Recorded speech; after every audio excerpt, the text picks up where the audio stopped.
주식 투자 심플하게 충분하게 스텝스. 금리가 오르면 채권의 가격이 떨어진다고 이야기합니다. 이번 실리콘밸리 은행의 파산에서도 핵심적인 이슈가 이거죠. 금리가 올라갔는데 만기가 긴 채권을 갖고 있다가 손실이 많이 생겼다.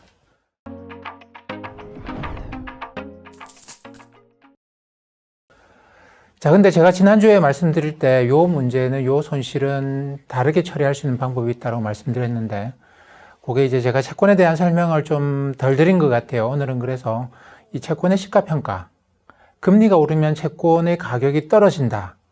여기서 발생하는 손실을 어떻게 볼 것인가. 이게 조금 다른 손실하고는 성격이 다릅니다. 그거를 설명드리려고 합니다. 제가 지난주에 실리콘밸리 은행이 문제가 그렇게 이제 금융 시스템 전반으로 퍼져나갈 것 같지는 않다. 이게 자라가 아니고 소뚜껑에 불과할 것이다라고 하면서 근거를 한 4가지 말씀을 드렸죠. 먼저 일반적으로 은행이 실리콘밸리 은행처럼 그런 행동을 하지는 않는다라는 겁니다. 이거 굉장히 좀 특이한 경우고, 물론 그 실리콘밸리 은행만 그랬던 것 같지는 않아요. 그런 사례들이 몇 군데 있겠습니다만 그게 그렇게 광범위한 문제일 건 아닙니다. 하나의 에피소드 정도일 거라고 생각을 합니다. 그러니까 은행은 그렇게 들어오는 돈이 예금이 단기로 돼 있기 때문에 대출도 단기로 하고, 물론 길게 투자하는 경우도 있습니다. 주식을 사기도 하고 채권도 만기가 긴 걸 사기도 하는데 은행 전체 자산에서 보면 극히 일부예요. 그렇기 때문에 이게 전체적으로 그렇다고 해서 은행이 그런 투자를 한다고 해서 은행의 투자 자금이 실리콘밸리 은행처럼 그렇게 되어 있지는 않습니다. 그리고 제가 두 번째 근거로 말씀드렸던 게, 미국의 대형 은행들은 2008년 금융위기 이후로 도드 프랭크 법에 따라서 굉장히 엄격한 관리를 받고 있다고 했죠. 그래서 아주 진짜 그 지구가 멸망할 것 같은 최악의 시나리오에서도 은행은 살아남아야 된다라고 하는 아주 최악의 조건을 주면서 거기서도 살아남도록 강요를 했습니다. 2013년부터. 그러다 보니까 미국의 대형 은행들은 돈 벌 수 있는 투자를 못했어요. 돈을 못 봅니다. 지금도 그렇습니다.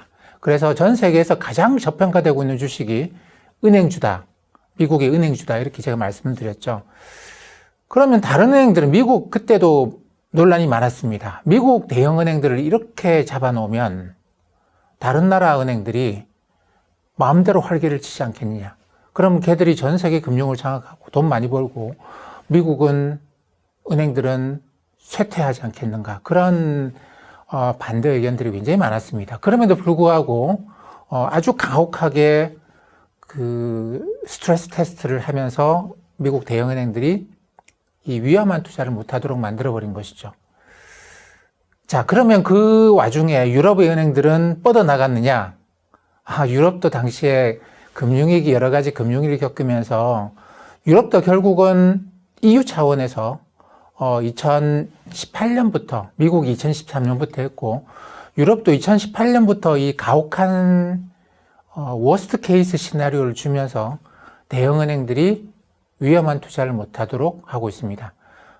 인터넷에 구글 같은 데 접어보시면 유럽의 은행들이 매년 제출해야 되는 그런 내역이 있어요. 근데 내역이 채워야 되는 칸이, 물론 다 안 채워도 됩니다만, 채워야 되는 칸이 수만 칸, 수십만 칸 정도가 됩니다. 가령 내가 어떤 펀드에 투자를 했다. 그럼 이 펀드가 주식 몇 %, 또는 아시아 쪽에 익스포저라고 표현하죠.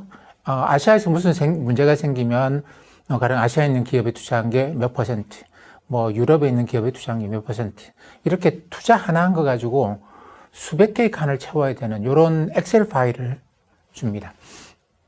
그거 작업하는 것만 하더라도 수십 명이 몇 달 동안 해야 되겠더라고요. 그런 식의 가혹한 스트레스 테스트를 합니다. 스위스, 이번에 문제가 된 크레딧 스위스 은행의 경우에는 스위스죠. 스위스는 유럽에서 굉장히 금융으로는 큰 나라이지만 EU 회원국이 아니죠. 중립국이고. 그러다 보니까 스위스 은행들이 UBS나 크레딧 스위스는 이 와중에 기회를 확대시키려고 했습니다. 특히 이제 1위 은행인 UBS는 그런 위험한 투자를 늘리겠다라는 생각이 좀 작았죠. 왜냐하면 자기가 규모만 가지고도 되니까. 근데 크레딧 스위스는 위치가 이제 갈수록 약화돼 가고 있고, 전 세계적으로 스위스에 불법 자금들이 들어가는 것도 여러 경로를 통해서 밝혀지면서 그게 이제 더 이상 스위스가 옛날 같은 금융에서 그런 지위를 유지하고 있지 못하죠. 그러다 보니까 크레딧 스위스는 2008년 금융위기 이후로 계속 위험한 투자를 늘려왔습니다. 거기다가 미국이 2013년부터 대형은행들을 그렇게 꽉 잡아놓죠.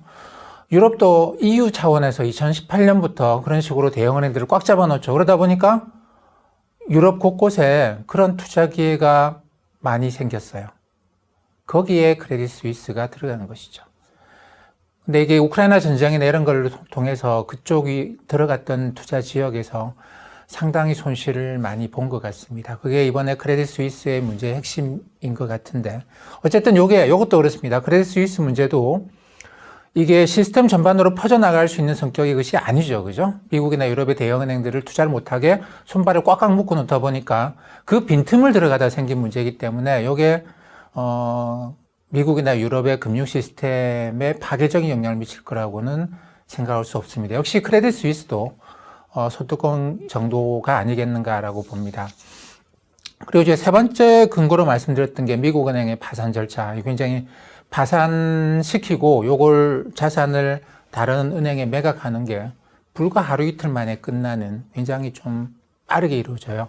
뭐 크레딧 스위스는 이미 1위 은행 UBS하고 합치기로 했고 미국의 그 실리콘밸리 은행은 아직까지는 정해진 것 같지는 않습니다. 근데 이게 그 가격의 문제고 뭐 여러 가지로 이제 절충하면 쉽게 끝납니다. 이 과정에서 법적으로 뭐 이게 여러 가지로 얽히고 주주가 반대하고 이런 거는 이슈가 되지 않는다고 제가 지난번에 말씀드렸습니다. 그렇기 때문에 이렇게 보더라도 역시 이번에 은행 문제는 뭐 이런 일이 금리 올리다 보니까 발생하기는 했는데 1994년에 오렌지 카운티 문제처럼 그냥 금리 올라가면서 발생하는 문제 정도의 하나의 에피소드 정도에 불과하지 않았겠는가라고 생각을 합니다. 그리고 제가 맨 마지막으로 네 번째 근거라고 말씀드렸던 게 이 채권에서 발생한 손실을 확정시켜버리지 않고 끌고 갈 수 있다는 식으로 말씀을 드렸습니다. 이 부분에 대해서 제가 오늘 부연 설명을 해야 될 것 같아요. 자, 우리가 손실이다 또는 이익이 생겼다, 손실이 생겼다. 요걸 두 가지라고 이야기합니다. 하나는 내가 샀는데 손실을 봤다. 요걸 다시 팔아버렸어요. 그러면 그 손실이 확정되는 것이죠. 확정됩니다. 확정된 손실이 있고 아직 확정되지는 않았고 내가 샀는데 가격이 떨어졌어요. 그게 외환을 샀던 또는 부동산을 샀던 주식을 샀던 뭘 샀는데 이게 시장 가격이 떨어졌어요. 근데 내가 아직 팔지 않았습니다. 그러면 이건 확정 손실이 아니죠. 평가 손실입니다. 우리가 손실이라고 이야기하면 확정 손실이거나 평가 손실 둘 중에 하나밖에 없겠죠. 사서 뭐 잃었는데 팔아서 확정됐거나 아직 안 팔아서 확정이 안 됐거나 평가만 손실이거나 둘 중에 하나입니다. 이 손실이 둘 중에 하나인 거는 분명합니다. 실리콘밸리 은행이 채권을 샀는데 금리가 올라가서 가격이 떨어졌다. 아직 안 팔았다. 그러면 평가 손실이겠죠. 평가 손실도 손실이거든요. 근데 이거를 없는 것처럼 끌고 간다? 이게 좀 이상하게 들리실 수도 있었을 것 같아요. 근데 우리가 여기서 확정 손실, 평가 손실 이렇게만 보면 안 되는 또 한 가지가 있습니다. 또 한 가지가 뭐냐면 그게 채권에서 발생하는 건데 채권도 그냥 채권들 일반적인 채권들 이야기하는 게 아니고 A가 3개 붙어 있는 트리플 A 채권.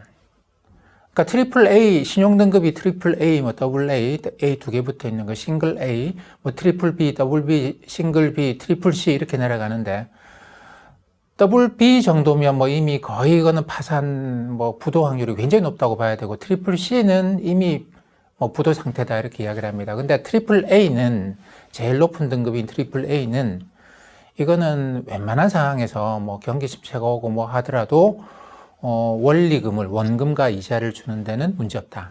뭐 부도 날 확률은 거의 없다. 이렇게 이야기를 하는 게 트리플 A죠. 그래서 보통 국가가 발행하는 채권이다 그러면 그거는 트리플 A나 또는 완전히 무위험이다라고 보통 이야기를 합니다. 근데 등급도 한계가 존재하는 건 아니에요. 이게 단기 등급도 있고 장기 등급도 있고 자국 통화로 원리금을 상환하는 경우도 있고 외화로 원리금 상환하는 경우도 있고, 근데 우리나라 국가신용등급이 AA- 등급입니다. 이거는 뭐냐면 장기로 한국 정부가 원화로 발행한 거 말고 외화로 발행한 거, 이거의 원리금을 갚을 수 있는 것에 대해서 신용등급이 AA-입니다.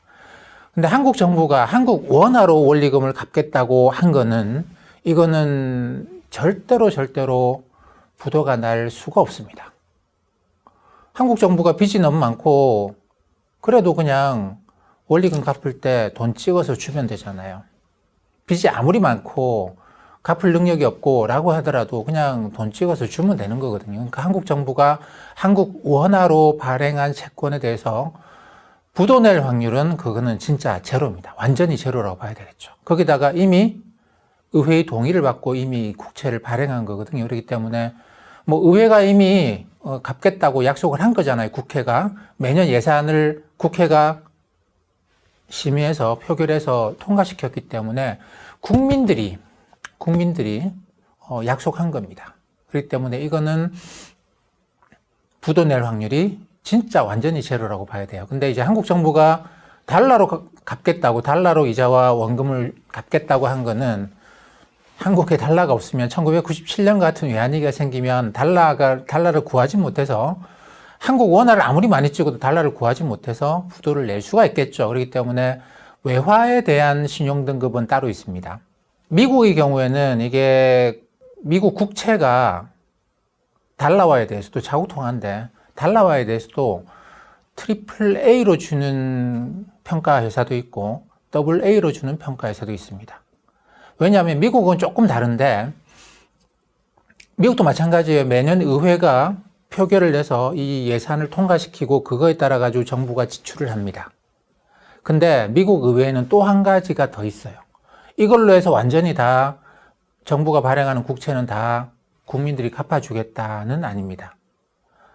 이게 2010년대인가 만들어진 새로운 어떤 그 법에 따르면은 예산은 매년 쓰는 돈이죠. 그거 말고 그동안 누적된 돈이 미국 정부의 부채인데, 정부의 부채 규모 총액에 대해서 의회가 승인을 2년 만에 한 번씩 해줍니다.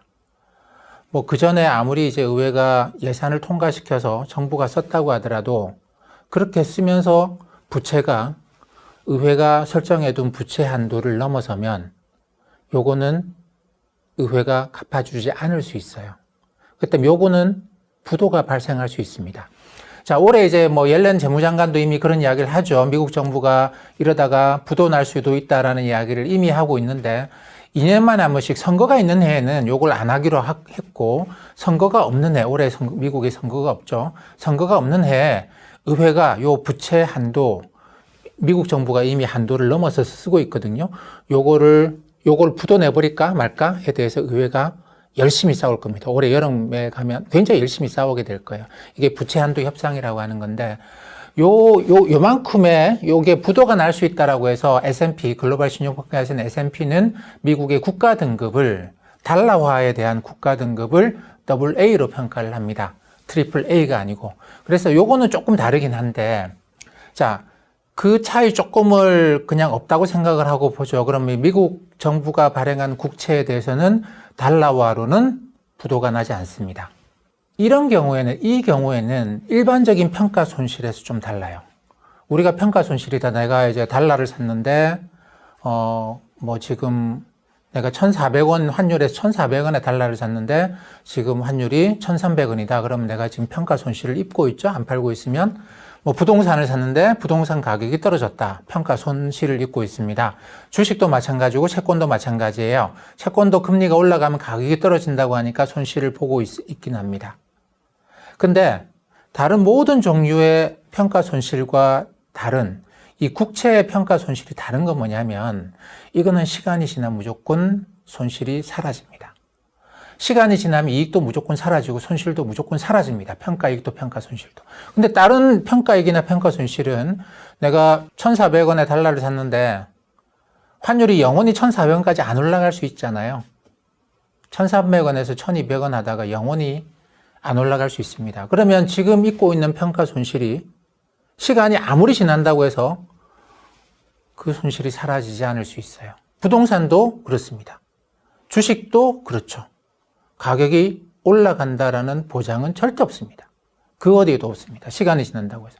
하지만 채권은 아까 제가 말씀드렸던 트리플 A 등급의 채권, 부도가 나지 않아요. 약속한 날짜에 이자와 원금을 줄 겁니다. 이것의 평가 손실은 다릅니다. 이건 지금 평가 손실이 낮다고 이야기하잖아요. 시간이 지나면 그 평가 손실은 다 사라지게 되어 있습니다. 자, 내가 채권을 샀는데 금리가 막 내려갔어요. 그래서 내가 이익이 났다고 좋아하고 있습니다. 평가 이익이겠죠? 이거 갖고 있으면 시간이 지나면 그 평가 이익은 사라집니다. 만기가 되면 평가 이익은 제로가 되고 평가 손실도 제로가 됩니다. 그렇기 때문에 우리가 이제 이렇게 구분을 해봐야 되겠죠. 손실에는 확정 손실과 평가 손실이 있는데 평가 손실 안에는 또 두 가지로 나눈다. 대부분의 평가 손실은 시간이 지난다고 그게 사라진다, 돌아온다라는 보장은 없다. 뭐 가격이 올라가면 평가 손실이 사라질 수도 있고 가격이 더 떨어지면 평가 손실이 더 커질 수도 있고 시간이 지난다고 해서 평가 손실이 사라지는 것은 아니다. 그렇지만 트리플 A 등급 또는 국가가 발행한 국채에 준하는 등급의 채권은 거기서 발생한 평가 손실은 시간이 지나면 사라진다. 금리가 아무리 많이 올라가도 금리가 지금 4%에서 10%, 20%, 100%까지 올라간다고 하더라도 시간이 지나서 만기가 되면 그 손실은 사라진다. 금리가 아무리 떨어지고 제로가 되고 마이너스가 되더라도 지금 금리가 내려가서 발생한 채권의 평가 이익은 사라진다. 이렇게 생각하시면 됩니다. 자, 그거를 이제 논리적으로 좀 설명을 드릴게요. 왜 그런지에 대해서. 미국의 10년 만기 국채 금리가 뭐 1% 밑으로 떨어지기도 했죠. 근데 대충 한 2%에서 미국 국채를 샀다고 치고 지금 미국 국채 10년짜리 금리가 4%가 됐다고 하죠. 어제 샀는데 어제 2%의 미국 10년 국채 금리를 2% 주고 샀는데 지금 금리가 하루 만에 200bp가 올라서 4%가 됐습니다. 자, 이 말은 무슨 말이냐면 내가 어제 산 채권은 내가 $100 주고 샀으면 이 채권은 향후 10년 동안 매년 이자를 $2씩 준다는 이야기예요. 금리가 2%인 채권을 산 겁니다. 그리고 이제 보통 국채 정도면 우리나라로 그렇습니다만 반년에 한 번씩 이자를 줍니다. 그렇기 때문에 이 국채를 2%에 샀다고 하면 나는 반년 만에 한 번씩 이자로 $1씩을 받아요. 그리고 맨 마지막에 10년째가 되면 그 반년의 이자인 $1와 그 $100 원금 이렇게 받습니다. 우리가 이제 전봇대 같은 데 보면 뭐 과외 이렇게 해가지고 뭐 영어 수학 이렇게 놓고 밑에다가 이제 전화번호 떼가라고 쿠폰처럼 붙여놨죠. 지금은 채권이 그런 모양이 아닙니다만 옛날 같으면 이런 채권을 실물로 받았습니다. 반년에 한 번씩 10년 동안이니까 이자를 20번을 받겠죠. 쿠폰이 밑에 20개가 있어요. 요거 하나 딱 떼서 은행에 가져가면 $1 줍니다. 맨 마지막에 요 전체에다가 쿠폰이 이제 하나 붙어 있는 걸 가져가면, 만기일날 가져가면 $101 주겠죠. 요게 채권의 모습인데. 자, 근데 오늘 시장 금리가 어제 2%라고 해서 그거 샀더니 오늘 갑자기 4%가 됐어요. 그런다고 해서 내가 매 반년마다 $1씩 받는 것에 변화는 없습니다. 만기에 이걸 $101를 받는 거에 변화는 없어요. 다만 오늘 새로 발행되는 채권을 사는 사람은 나처럼 매 반기마다 $1씩 받는 게 아니고 이제는 $2씩 받겠죠. 금리가 4%이기 때문에 오늘 그 똑같은 국채를 10년짜리를 오늘 발행된 걸 사는 사람은 이제는 $100를 사면 금리가 4%이니까 반기마다 $2씩을 받습니다. 그리고 맨 마지막에 만기일날 가면은 $102를 받게 되겠죠. 자, 어떻습니까? 만기에 $100 받는다라는 거는 변화는 없어요. 어제 $2%짜리 국채를 산 나와 오늘 4%짜리 국채를 산 내 친구가 둘 다 만기에 $100씩을 받는다라는 것에는 아무런 변화가 없습니다. 두 사람 사이 차이는 뭐냐면 나는 매 반기마다 1달러씩 받고 내 친구는 2달러씩 받아요. 자, 10년 동안에 걸쳐가지고 나는 20달러를 이자를 받을 겁니다. 매년 2달러씩. 뭐 시간에 따라서 돈의 차이는 있습니다만 일단 요거 무시하고 보면 나는 다 합치면 20달러를 받게 되고 내 친구는 똑같은 채권인데 하루 차이로 40달러를 받게 됩니다. 만기에 가서 둘 다 100달러를 받는다라는 거는 둘 다 똑같아요. 그럼 우리는 요 40달러를 받는 내 친구와 20달러를 받게 되는 나 두 사람만 비교를 해보죠. 채권의 가격이 제가 이제 오기 전에 방송 촬영하기 전에 엑셀 가지고 엑셀에는 지금 프라이스라고 하는 함수가 있습니다. 그래서 프라이스라는 함수로 해보면 이 채권에 뭐 언제 샀고 만기가 언제고 금리가 얼마고 시장금리가 얼마인지 넣으면 가격이 100불 기준으로 얼마가 됐는가가 나와요. 근데 어제 내가 산 채권 하루 만에 금리가 2%포인트 오른 이 채권의 가격은 100불에서 83불로 떨어져 있습니다. 지금 83달러로 거래를 해요. 자, 그럼 이게 17달러만큼의 손실이 발생한 거잖아요. 내가 이 채권을 안 팔고 있다고 하더라도 내가 지금 팔려고 가면 이거를 난 어제 100달러 샀는데 시장에서는 83달러로 거래를 합니다. 이거는 이제 아파트 청약이나 이런 걸 하면서 국민주택채권이나 또는 뭐 자동차를 살 때 이제 도시철도 채권을 사보신 분들은 아실 거예요. 수수료라는 명목으로 이거를 떼가는 게 있는데 그거랑 비슷한 겁니다.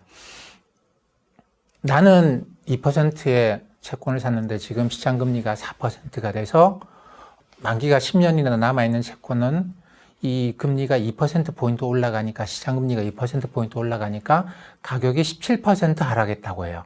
자, 요 17% 하락이라는 게 어떤 의미를 갖는 거냐?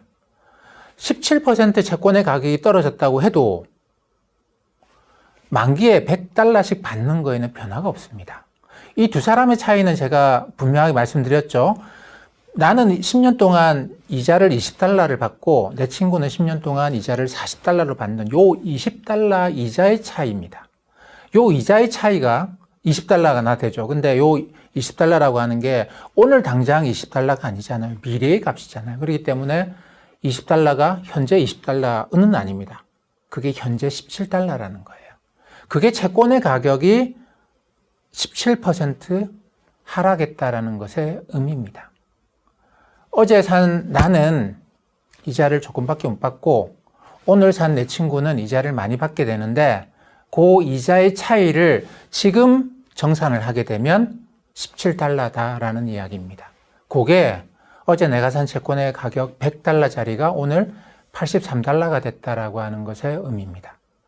자, 내가 이걸 누군가한테 팔려고 하면 그 누군가는 그렇죠. 오늘 발행된 채권을 사면 자기는 10년 동안 40달러 이자를 받을 거예요. 근데 내가 지금 파는 채권을 자기가 사면 10년 동안 20달러밖에 못 받을 거잖아요. 이 20달러, 10년 동안의 20달러의 이자 비용의 차이를, 이자의 차이를 내가 정산을 한꺼번에 오늘 해주는 거죠. 자, 17달러 받으세요. 그러면 향후 10년 동안 20달러 이자 받는 거하고 같은 값이에요. 이렇게 하는 것이 채권에서의 평가 손실입니다. 다른 모든 종류의 평가 손실하고 채권의 평가 손실은 다릅니다. 그렇기 때문에 자, 실리콘밸리 은행이 지금 입고 있는 평가 손실이 이런 거예요. 어떤 분들은 이렇게 주장하십니다. 자, 뭐 단순하게 실리콘밸리 은행이 10년짜리 국채를 갖고 있다가 지금 17%의 손실을 봤어요. 그 17% 손실을 다 17% 손실로 처리하면 예금자의 예금이 100% 보장될 수가 없다. 자, 이런 은행들이 다른 데도 있으면 예금자들이 불안해서 예금을 찾으려고 할 것이다. 그러면 이 시스템이 붕괴가 될 수도 있다. 뭐 이렇게 생각할 수 있는데 이렇게 정산할 필요가 없다라는 겁니다. 왜냐하면 이 채권에서 이 실리콘밸리 은행이 뭐 부도나는 기업들 채권을 갖고 있었던 것 같지도 않고 그거는 일반적으로 은행이 뭐 법규에 따라서 하기가 어렵습니다. 그리고 최근에 뭐 미국 기업들의 부도가 증가한 것도 아니거든요. 그렇기 때문에 이 손실이 17% 손실은 거의 대부분 이런 시간에 대한 손실이라고 봅니다. 그러면 이 손실을 처리하는 방법은 두 가지가 있어요. 한 가지는 17% 손실을 한 방에 다 내버리고 다른 은행들한테 17% 손실 낸 거 83으로 팔고 그만큼의 손실을 예금자한테도 손실을 입히는 방법이 한 가지가 있고요. 요게 아주 교과서적인 그냥 그 시가평가 방법입니다. 또 한 가지 방법은 아니 뭐 그렇게 뭐 처리할 필요 있나? 이 17% 손실이라고 하는 거는 10년 동안에 매년 이자를 이만큼씩 덜 받는 손실이니까 예금보험공사가 그 사가는 은행한테 또 다른 은행한테 그러는 것이죠. 예금보험공사가 그 실리콘밸리 은행의 자산을 사가는 은행한테 또 다른 방식의 제안을 할 수 있습니다. 자, 요걸 100짜리를 83으로 해서 넘기지 않고 요거 100이라고 해서 넘길게. 대신 우리가 매년 앞으로 10년 동안에 이만큼의 이자를 보존해 줄게. 라고 할 수 있습니다. 이걸 하나 저걸 하나 차이는 없습니다. 누구도 이익을 보거나 손실을 보는 그런 건 아니에요.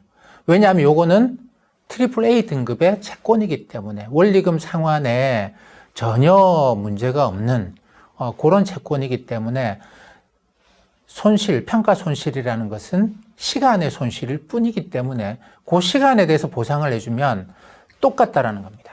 자, 그래서 제가 확정 손실과 평가 손실이 존재하는데 이 평가 손실 안에는 시간이 지난다고 해서 반드시 돌아온다고 말할 수 없는 평가 손실과 시간만 지나면 반드시 돌아오는 100% 돌아오는 평가 손실이 있다는 겁니다. 자, 채권에서 내가 금리가 떨어져서 이익이 생겼어요. 자, 이거는 뭐냐면 내가 어제 금리가 4%일 때 국채 그 입찰에 들어가서 이자를 매년 4% 주는 국채를 샀습니다. 근데 오늘 갑자기 금리가 2%포인트나 떨어져가지고 이제 오늘 입찰 받은 사람은 10년 동안 2%밖에 이자를 못 받아요. 그러면 내가 지금 시장에서 이 채권을 팔려고 하면 $100로 팔면 안 되겠죠. 더 받아야 됩니다. 가령 17달러만큼 더 받아야 돼요. 이 17달러가 뭐냐면 내가 4만큼 지금 시장에서는 지금 채권 사면 2만큼밖에 못 얻는데 나는 4만큼 얻는 이 권리 증서를 갖고 있잖아요. 거기에 대한 그 증서에 대한 가격이 17달러입니다. 자, 시간이 지나면 어떻게 될까요? 내일 만기입니다. 내일 나는 이 채권 갖고 가면은 반년치 이자 이하고 100을 받아요. $100 받는 거 똑같거든요. 이 때문에 만기가 돌아올수록, 만기가 가까워질수록 이 처음에 100이다가 117로 가격이 올라갔던 거는 내려옵니다. 그냥 내려와서. 만기가 되면 100이에요. 뭔가 좀 이상한 것 같은데 그러면 내가 뭔가 손해보는 것 같은데 손해보는 건 아닙니다. 지난 10년 동안 남들은 다 $100 투자해서 1년에 2%씩 벌던 거를 나는 $100 투자해서 4%씩 벌었잖아요. 그렇기 때문에 손해본 건 없고요. 뭐 그동안 이익은 다 시간이 지남에 따라서 이익은 다 확정됐고 지금 남아있는 이 채권은 그냥 $100일 뿐이고 다음날 금리 2%에서 낮은 금리의 채권을 샀던 내 친구도 그냥 $100 증서를 갖고 있는 건 마찬가지입니다. 그래서 채권의 가격이라는 거는 금리가 내려가면 채권의 가격이 올라간다. 금리가 올라가면 채권의 가격이 내려간다. 얼마나 올라가는 거지? 얼마나 내려가는 거지? 계산을 해보고 싶으시면 엑셀에 마이크로소프트 엑셀을 열어서 거기서 PRICE라는 프라이스 함수를 써보시면 됩니다. 그 프라이스 함수는 처음에 내가 언제 샀다. 그 다음에 두 번째 들어가는 게 만기가 언제다. 그 다음에 내가 살 때 금리가 몇 %였다. 지금 시장 금리가 몇 %다. 그리고 만기에 내가 얼마 돌려받는다. 100만 원이다. 뭐 1000만 원이다. 그렇게 넣고 그 다음에 이자를 1년에 2번 준다. 4번 준다. 이렇게 넣으면 채권의 가격이 계산이 됩니다. 지금 가지고 계신 채권의 가격 시장에서 얼마로 할 것이냐. 뭐 가령 내가 자동차를 샀어요.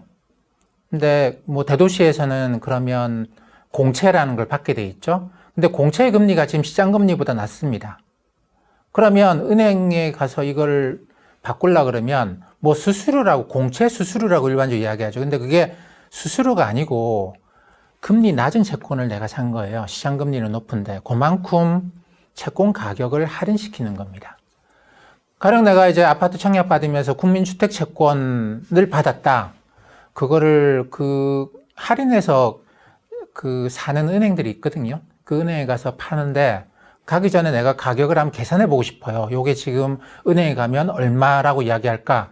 내가 이미 나 다 알고 왔는데 그렇게 말씀하시면 안 되죠라고 하려면 내가 이 가격을 봐야 되겠죠. 그러면 자, 이 엑셀을 열어서 거기다가 조건을 입력하면 가격이 얼마다라고 나옵니다. 금리가 올라가면 채권의 가격은 떨어집니다.